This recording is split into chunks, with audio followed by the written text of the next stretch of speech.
భారతదేశం trade deal అనేది చాలా ఇంపార్టెంట్. ఎందుకంటే మనకు తెలుస్తుంది ట్రంప్ టారిఫ్స్ భారతదేశం మీద విధించడం వల్ల ఇండియా చాలా విపత్కర పరిస్థితిని ఎదుర్కొంటుంది, విషమ పరీక్షను ఎదుర్కొంటుంది, ముఖ్యంగా మోడీ ప్రభుత్వం.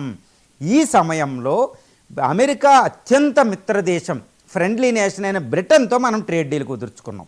ఇది ఒక్కటైంది. రెండవది ఏంటంటే ఇది యూరో జోన్కి బయట ఉంటుంది. యూరోప్లో అతిపెద్ద ఆర్థిక వ్యవస్థలో ఒకటి గ్రేట్ బ్రిటన్ అండి.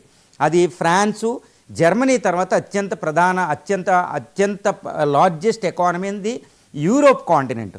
ఆ దేశంతో మనం ఒప్పందం చేసుకుంటున్నాం. అంటే ఏంటి, ఇటు యూరోప్కి అటు అమెరికాకి, అంటే ట్రాన్స్ అట్లాంటిక్ బ్రిడ్జ్ అంటారు. అట్లాంటిక్ మహాసముద్రం అటువైపున ఉత్తర అమెరికా, ఇటువైపున యూరోప్ కాంటినెంట్లో మధ్యలో ఈ బ్రిటన్నే వారదనమాట. ఆ దేశంతో మనం ట్రేడ్ డీల్ కుదుర్చుకుంటున్నామంటే రానున్న యూరోప్ దేశాలతో ట్రేడ్ డీల్ ఇప్పుడు నెగోషియేషన్స్ వితిన్ 2 నెలల్లో కుదరబోతుంది. దానికి మార్గం సుగమమైనట్టు. రెండోది, అమెరికాకు ఒక పెద్ద మోడీ అస్త్రం, మీరు అన్నట్టు ఇది ఒక పెద్ద మోడీ ఉపయోగించిన ఒక అస్త్రం అనమాట. నువ్వు లేకపోతే, ట్రంప్ గారు మీరు లేకపోతే మా గ్రేట్ బ్రిటన్ నీ ఆత్మీయుడే మాతో ట్రేడ్ డీల్ కుదుర్చుకున్నారు, ఇంకో $50 బిలియన్ ఎక్కువ చేసుకోబోతున్నాం. నువ్వు నిషేధించిన వస్త్రోత్పత్తులు, మత్స్య